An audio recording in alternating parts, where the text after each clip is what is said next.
disparity for this trio that landed in this one house, right? Because top side, you got that one person in the solo house. All that loot is his. The duo below them, there's a little less loot in that abandoned house.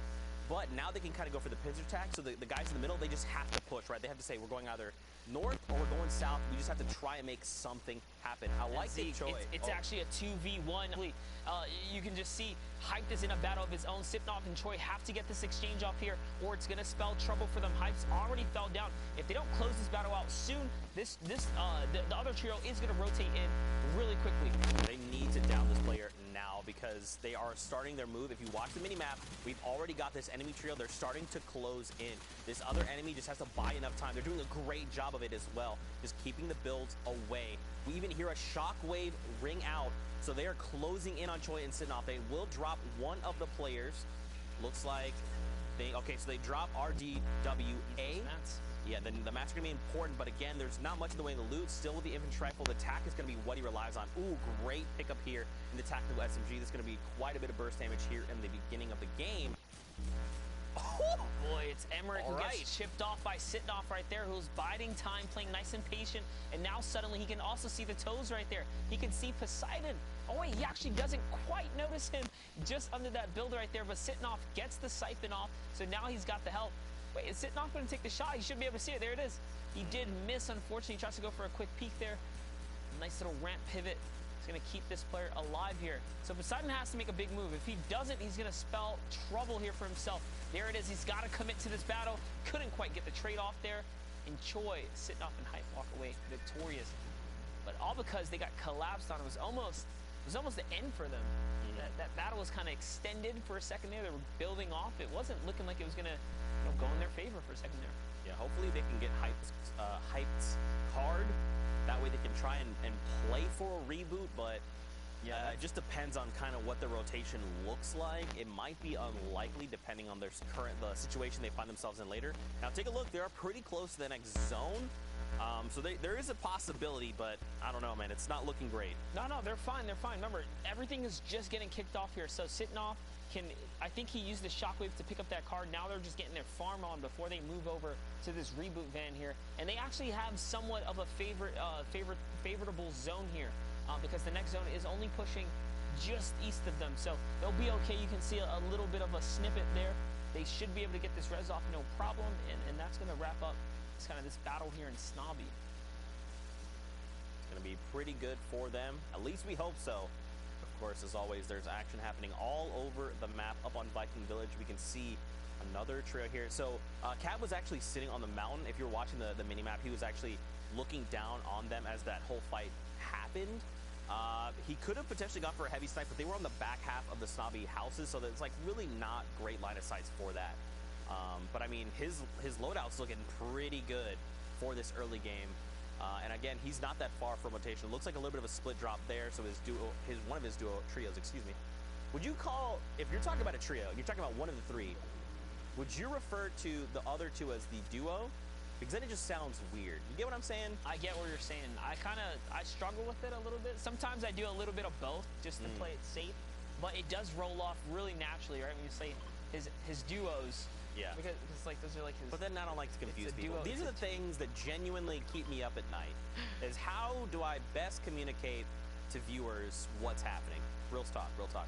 Anyway, though, we got two of these trios coming together. They've reformed. It looks like there's actually shockwaves. All right, so a nice stack of 6. That's what you like to see. The inventory. Yeah, he's capped out here, and there's extra splashes there, so their teammates and Novice should be able to kind of pick those up for them.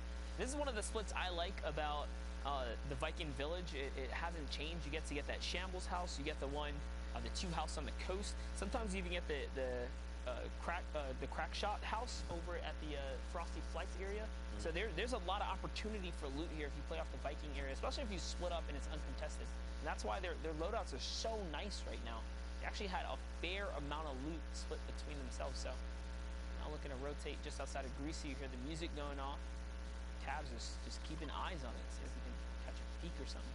I mean, he does have the heavy snipe, so if he does get eyes on someone, he could very well drop them, especially in taco time, right? Because you're kind of, you're dancing, right? You're gaining back that HP. If potentially, if you get lucky and you go ahead and grab one of those tacos first, remember you get that extra movement speed, so you can be running around at max speed. There is also this little unique spot where you can potentially find some foraged items.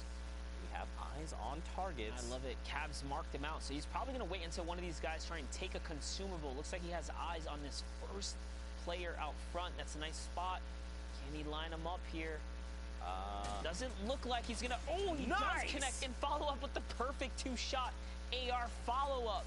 It was actually really clean, too, right? The angle that he had, the wall just wasn't enough. The reaction was swift. It was quick. He got hit. He threw a wall up, but he was at just the perfect side angle. And that's why you have to box up all of your sides here. Even with the shield bubbles coming down now, the fight is going to happen here. They're going to collapse. Love how Cavs is taking the wide angle here, looking for all eyes on sight.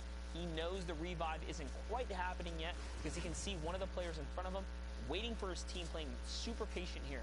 And actually, oh, I lied. Yeah, the revive did go off. Yeah, I was going to say, bubble. Once the shield bubble did come out, they should have immediately gone for the revive because that would have been the best play, right? Because you know they have to make it inside your bubble if they hope to do damage. Ooh, the revive did come out. Explode action right there. That's a lot of pressure right here, Zeke. More explodes are just going to kind of fracture builds all the way around. Right now, Novice is just trying to get shots out. Now, they will find Wendell here in the crossfire. So now it is a 2v1 right now. And just looking at the HP bars on the left, look at that. Gubu and Wendell are down. One player tried to shockwave out. That is Trimbala. It's not looking good because right now, Cavs is on the offensive. Another shockwave used on both ends. Now, keep in mind, he does also have the heavy sniper, so if he gets too far or he has an angle, he could go for the heavy snipe. But I like that he's saying, look, you know what? We've got to. We don't know who else is around us. We've been making quite a bit of noise. We just need to take what we've got and let this guy go. It doesn't matter. It's better to just kind of hunker down, find their loot, and reassess, and chase something down and potentially be picked off by a third party, right? 100%.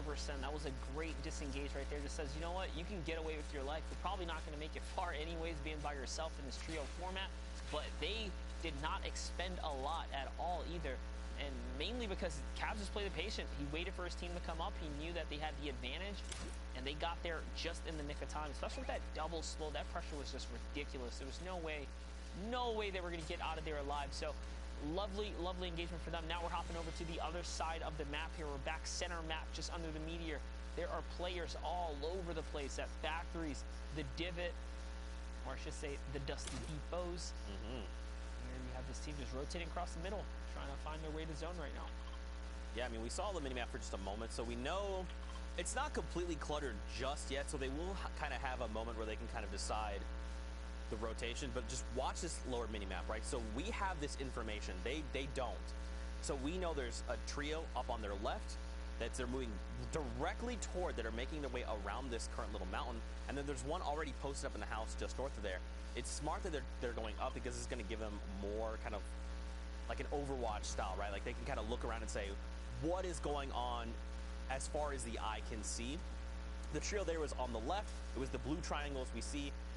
So right now, the current safe zone is around Loot Lake. So it depends on kind of where we go from here, because they could use that in Infinite Rift inside the Shattering Dome there. But I don't think that's always the best play, because you either have like a lot of people going for that, or you can just kind of rift out in strange positions and like potentially take a bunch of storm damage.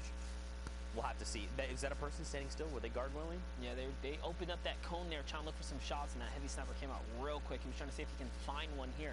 Remember, they're only just a couple. Okay, so one of them managed to hit a tag off, and that one's going to be another tag right there. It's going to catch him a full knock. Remember, Storm Surge is in effect here. We're looking at Brazil, Heat 1, Game 1. These lobbies are usually the first couple, maybe the first 3 games are the most passive, right? That's why we're seeing Storm Surge. 80 players remaining on this rotation here. 300 damage now above the threshold. So that one elim right there was crucial to keeping them in the game and keeping them safe for that matter. Yeah, man. A little more loot to kind of divvy out to your trio.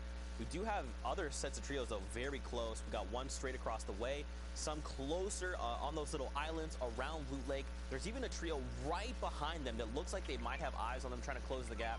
And there's a supply drop that just happened to hit the map, so maybe they could try to contest that. I don't know, feels very dangerous. Look, another trio coming in from the bottom right around that mountain. So again, man, we're sitting on 78 players in the lobby.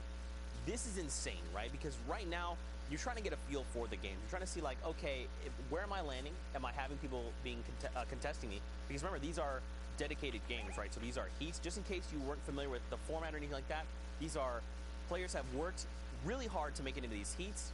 There's an amount of heats per region, and there's kind of like, you know who's going to be in your heat, right? So if you're someone that's like, look, I've been playing against this enemy trio this entire time. I know they always go retail row. And if you decide I have to go retail row as well, that's going to be like information we have beforehand. But then you have to like figure out, are we trying to fight those guys? Do we need to change our plans? Like, what do we want to do here? Yeah, that's one of the perks of knowing exactly who's in your lobby, and one of the cons too, right? Because then at that point, other teams that just prepare better can set up these huge counter strats to you and your team per se. But don't forget, guys, again, right now Storm Surge should be absolutely in effect right here. 75 players remaining. The Zone 3 is already revealed, and that's why you see the kind of shots coming out here. This is desperate here. Only 50 damage above the threshold. Nice knock right there. He's going to catch Lucas here. Jossman, can he get the convert? And he is, because it's going to land right on top of Champion. His teammate is going to turn that down into a point there. Nice little pressure right here. Can they get this last player? Oh, these guys are hurt here, Zeke. You can see Mystics now getting pressured out. Nicholas also really hurt. They both have these players on whites here. Champion's going to get a huge chunk shot right there. He's going to get pumped. He's going to get traded out, though. That was really close. He's under the ramp. Let's go for it again. Gauntless takes a shot right there. This player is not going down without a fight. Nicholas nearly clutching up. I like that that Gon here, the moment that he fell down, he placed the ramp as like a defensive measure, but it was like guaranteeing that this enemy player could not send a shot out with their shotgun. Because if they had, it's very possible he could have been one pump depending on what shotgun they had, or at least definitely chunked out Gon. But they worked it out, right? Like, and now they have access to all their loot. And they're probably feeling pretty good after being the ones that like kind of won the hill and seeing the next zone. They're like right there on the edge. So they just want to take a moment, kind of recoup. They have plenty of things like the splashes. We've got the campfire ticking here as well, but the campfire is going to be a pretty big telling fact to everyone else around them. Like, hey, there's someone wounded in here to the point where they have to burn a campfire, right? So looks like no one's going to contest. Plenty of loot too. There's still plenty. Oh no, of loot. Knuckles. So Knuckles comes in. He had no health. It's going to be such a freebie for them. He kind of just handed that one over. He said, "Hey, I'm right here. Come take me out, man. Take this point." He's back to the lobby right away, and that's just a beautiful pickup for them at this point. Now they have tons of material to spare at that point, being that they just got a nice drop up for themselves. And look at this loadout. He's got 4 shockwaves. He's got the heals. He's got the infantry rifle. This is quite the loadout right here. It's somewhat of a pack-a-punch loadout, I like to call it, because it's all offense. Pump shotgun, infantry rifles, no fast-fire weapons in his loadout. Yeah, and with the unvaulting of the silenced AR, it looks like they're going to opt to leave it behind. I like this. Dude, I was literally going to say, I love, and once we vaulted, I was like, man, I missed that weapon so much. It's so precise. It's very deadly in the right hands. But they're saying, you know what, we don't need it. We've got our gold infantry rifle. That is what we're going to make do with. I'm curious to see now where we go here. Where is the next zone? We're about to be revealed here in just 2 seconds. All right, so more closer inward, excuse me, of the lake. To see, look at this. They're lining up the double snipe. Didn't come through. Like it was just a snipe AR follow-up. He didn't quite connect though. What a valiant effort there. Santos, only Lucan here, just kind of hanging out. A little test fire on the weapon there. Not quite sure what happened for a second. He was just shooting on the road. Hey, pow pow. Yeah, we're here. We're dangerous. A couple shots out there. You know what's interesting though? Based on like where we are, don't forget there is that kind of dome around the very central part of that infinite rift there in the middle. And if you're walking through that, you will be in low gravity. So kind of navigating around this can be difficult, right? Like if you're jumping, you're going to be a huge target, right? Because those arcs are very easy to track. So if they're going to opt to like make this rotation, like they want to be trying their best not to jump. He's trying to find the last person. Oh. Yeah, and he was actually using the strat where you go in the water and you kind of aim your camera up, try to see if you can, you know, single out this player, see if you can catch those pixels. He was right. Like, he was spot on, but Yoinkmeister kind of slid just out of that range, and he knows he's nearby. He saw him for a second before, so I guess he's figuring now, like, oh, there you are, buddy. Got behind the wall there. And oh man, he was so kitted out. Legendary AR, legendary shotguns. It's gonna be a big upgrade for this trio right here. And now here we go, man. The circle is moving. Oh, they need to get themselves in. They're gonna go with the launch pad up and out. So that's a slow pad because of the, rift effect from the zone there.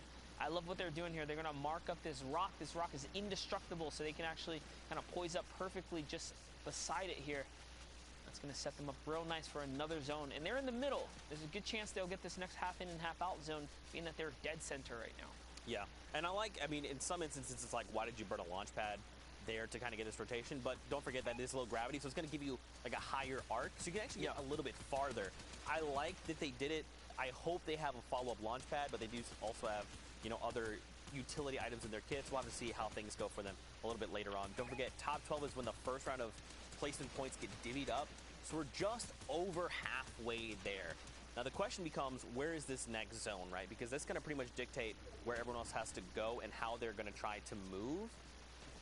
We already see, like, there's a bunch of trios taking fights. They're on the right side of your screen. We see a bunch of people fall. So we're actually going back where we came from. Oh, no. This is tough. This is going to be a little tough for these players, especially on the very edge of the zone. The ones that are kind of already there and established is going to be better for them, but I'll have to see how they make do. Hype, though, is going to find himself quite a bit of loot. He needs that shotgun, too. He's only got a blue tack right here. He is going to catch the edit, catch this player off guard, though. And it's Nox has Donuts who gets taken out right there. Was caught slipping for a second there. And this is actually more importantly, besides how far they have to rotate, most of the zone right now is actually in the rift zone, in the low gravity zone. It's going to be such a tough place to fight. I've actually seen some interesting strategies where players use cones to cut across, and you put a cone, you edit real quick, and then you move cone to cone. Yeah. Instead of not necessarily ramp boosting, but like hiding under the cones in a way. It tends to work, but I don't know if that's really possible when you have this many players left. So we'll see how these pros pretty much figure it out and make the best of this situation, because this is going to be a tough one right here. You could even try to go for height, right? And then even if you got shot down, you kind of are falling in low gravity, you can try to reconnect. But just trying to to stay away from players down below and kind of let them fight it out amongst themselves. Unfortunately, Choi and Sidnoff will be picked up, and height is okay, 2 HP. He needs to find someone running here with low HP as well. 70 effective HP. If a stink grenade goes out, he will be eliminated. Fall damage will take him back to the lobby. He's got to be real careful right now, man. He has, look, he needs another 7 trios to go down to hit the first round of placements. And right now, they are on 4 points, which is really good, but that extra placement points could make the difference later on. And he's already getting pressure coming from below him. He is the focus point of the server right now. This is not where you want to be. He tries to go back up another layer here. The heavy snipe was unsuccessful, and he is going to get taken out in that moment of hiccup right there. So, unfortunate for him, he's probably doomed from the start after he lost that much health. That team kind of knew he was there. He did make a move on them and was unsuccessful before that. So, that's why he's going to get taken out here. But hopping over with team only, you can see they've managed to rack up a ton of elims. They're sitting really nice, again, as we look at that loadout. Shockwaves and all sorts of heals here. And it's actually coming back out. So look for them. They're cutting out of the low gravity zone here. This is exactly what you hope would happen. You don't want it to go any deeper than that. You also don't even want to hit the rift at this point either. It could be too much of a risk, too much of a risk if you go in there. You're going to throw yourself in the air. You have the potential to get chucked out to the zone. You just really don't want to risk it at this point. So everyone's probably going with a ground foot rotation here. Nice little ramp play right there. Throws it in their face. Beeson is going to get shot there. Let's see if he can convert. Nope, the mobility is forced out now. Oh, okay, well, that wasn't the greatest, but it wasn't the worst. But at least he's going to keep Xin alive here right now. Lux here is also not in the best position, neither is Neo, but look up on top. You've got a trio that's holding it down from above, but everyone else that has kind of been trying to rotate kind of later, you can just see their health bars, man. They are just going down right now. Xin, again, he got chunked out because we were on him for a little bit. Unfortunately, more of his HP is going to go down, but his trio's still alive. They're now in close proximity to each other, so they can try and come up with a better plan of attack. And now, based on where we're moving, we are kind of going where we came from, but they're not going to be in the low grav zone. Oh, that was a massive chunk. That was he's just good. Constantly eating little bits and chips of zone here. Is he going to make the quick edit? He's got to find an Elim right now. He's got to find himself back in this game here. All he has to do is convert on a couple Elams, get that siphon. With all the fighting going on right next to him, yes, exactly. Put that sniper away. Just get those shots. Turn those into health right here. That's what you have to do. Zin is still fighting for his life right here. He's actually out of AR ammo now, so he needs these right here. That's going to be one right there. Can he find another? Can't even jump in because there's a trap there. He's in the worst possible situation. He has the health, he has the Elams, but he doesn't have anything else to back it up. No ammunition. Working his way over to Luke. Luke's going to go down. Can he get the exchange here? Is that wall his is the real question. He's just waiting, biding time here. Makes the edit. He could not find it. This is a very intense situation for him. He has to go down to low ground. Huge 180 right there, Zeke. It's okay. He's got plenty of HP. Can't even shoot through the wall. Look. Wait, he has more builds now, so he did find some. It's not much, though, Monster. He does have just 11 slugs left. He's got to try and make these shots count. He's got to find one. A pickaxe elimination! What in the world? Look at the ammo! Monster, he's in a much better position. 600 AR rounds. He only has 10 shotgun shells left, though. That's not a ton to work with. Zin, he's going to try it with the world on his back. He's not reloaded, though. He's like, nothing's reloaded. He really has to reload here, but there's only one person left. It's a 1v1 right now. This guy has shockwaves. He's got a lot going on. Nice low ground peek right there. Zin did not hit it. Does manage to take the high ground, though, because the side jump was unsuccessful, and he still has the high ground. So I think the player below him has no AR reloaded. That's what I talked about. But he hits the flick shot on Raquel right there, and Zin wins the exchange in the final moments. Dude, 13 eliminations, 15 points from the Victory Royale. Zin, what a legend, fighting through all adversity to find him and his trio the Victory Royale. You love to see it. Brazil never disappoints. But for now, we're going to send it back into the studio with Dr. Lupo and Sundown. It is, in fact, true. You love to see it. Now that we have these games rolling, Brazil, game one down, this heat, and we want to take a look at the leaderboard just to see, after all of that, where everyone stands. You have to remember there's 6 games queued up, Sundown, so this is only the beginning of how things are going to roll out, but the leaderboard, obviously always relevant, always important, and always poignant, you know? It's one of those things. You got to keep track of everybody, right? At every stage of the game, particularly when it is 6 matches, you have to know where you're standing within the rest. And we'll see right here off of the top, it was that 28 points to the Victory Royale plus the 13 Elams, capping it out there from NYU, Luke, and PH Zin. So very well done from them there. And I mean, they're going to be able, and one thing to note here as well, because in Brazil, we were watching Middle East earlier where the top 16 advance. Brazil is bumped up into that next tier of regions. So the top 8 will be the ones advancing. So as we flip on over to the next page, you can already see there's a huge disparity from the top to bottom. So if you're able to even get on the board, one Elam is putting you within that distance, and it's only the first game. And also, there were a couple of teams who were missing through this, so it's only going to get that much more difficult. The pace of this is only going to pick up that much more as we continue going forward. And we're going to dive into some of the plays that happened in this game to see kind of what went down and what led to the 13 elimination Victory Royale, because that is a huge jump. 28 points, as we saw before, is enough to really put you in that contention, and we should be good. But I mean, right now, as you can see, like, nobody is out of this. Even the teams who are unable to make it into that first match, they are capable of pushing forward. So Brazil showing that there is still much more to come on the table. And honestly, I'm excited again because we get an opportunity today to focus in on regions who don't necessarily normally get as much limelight, and they're capable of making some ridiculous plays. But also, we're seeing much more variance in the end games. We're seeing it kind of, I don't want to say devolve, but it breaks down where players aren't able to necessarily stick with the buddy. And generally, 2 people is enough to run out the rest of the lobby, as we saw from the power trio in Middle East. But even now, if it's just going down to a solo situation, can you imagine the Discord calls when you're the one to clutch up, when you know, hey, there's 4 people left, and all of a sudden you win a 1v1.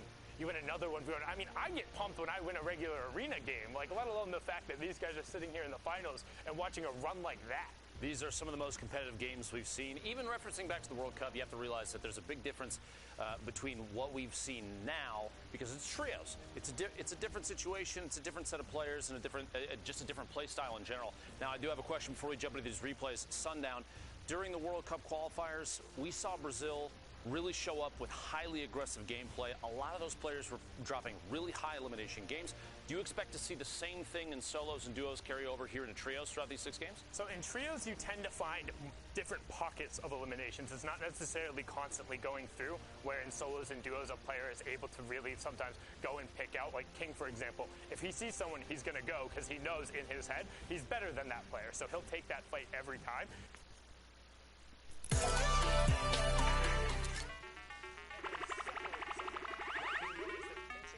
One of the sides, and they're looking to try and cut off one of the enemy teammates from the rest of his team, so then you can attack from 2 sides at once. And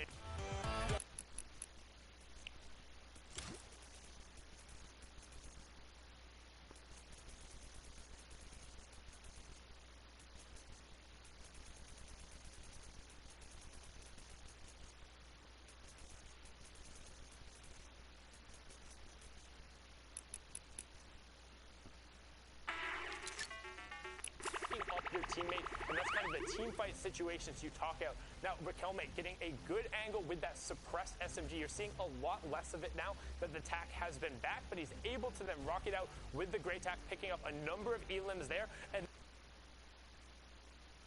then consciously deciding to go up a level, knowing he has limited mats, but elevating just up one more and allowing him to pick up a number of elims and push into a better situation, but unfortunately a little bit lower on mats, is forced to drop down and enter into the fray, as you can see here.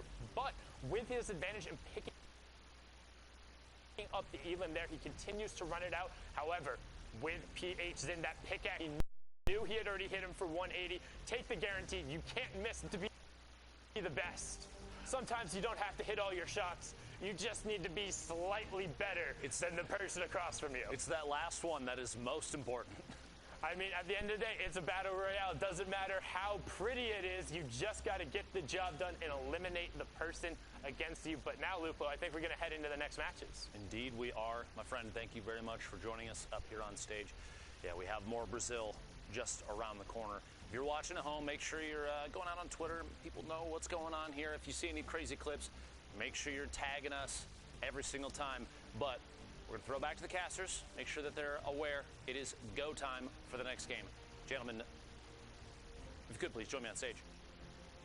That's I could have sworn. Zeke, sundown, please. Oh, okay. Yeah, I guess we're up now. All right. Teleportation technology right there, all the way over to the other side, but got the dynamic duo back at it to continue with the Brazil games, and we all know who the better robot is here because we all know Zeke's a bot. I'm sorry, no, come on back at it. He definitely does a better robot than me, and that's all I'm going to say there. But after, what were your thoughts on the first match?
Oh.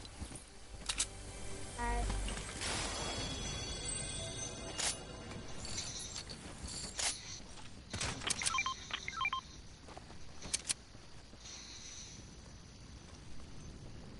Hello, Zed. You can hear me, right?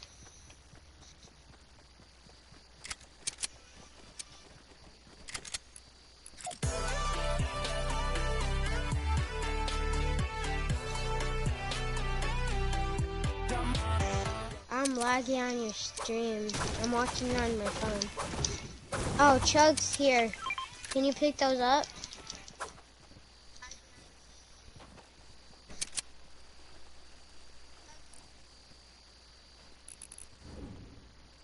That's so strange. I hear myself on your stream.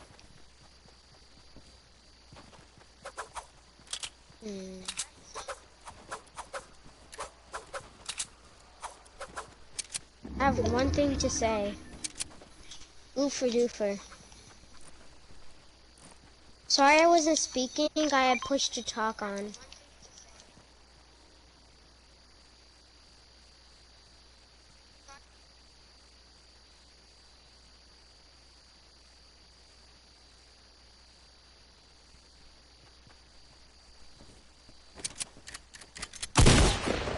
Okay, I guess I'll have to drop my chat.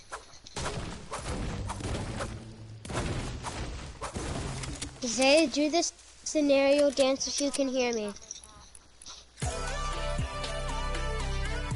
Can you do it? Do the scenario dance if you can hear me.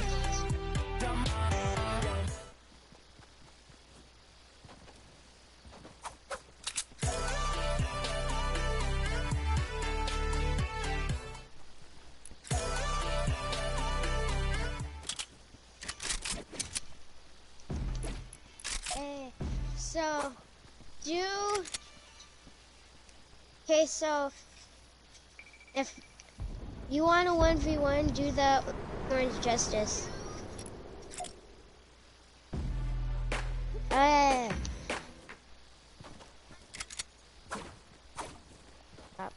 No, might as well just go for it. Oh, that's hard.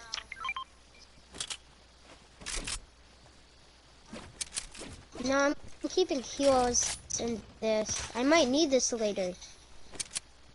Impulse. Wait, no, I don't know. I might impulse you into the zone.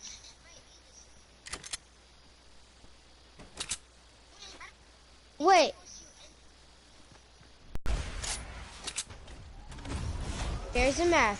I have a launch pad. Get to me now.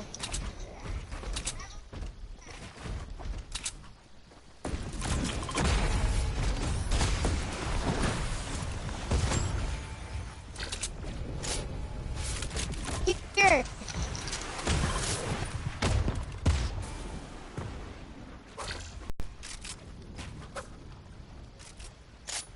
But I can't have a crazy map.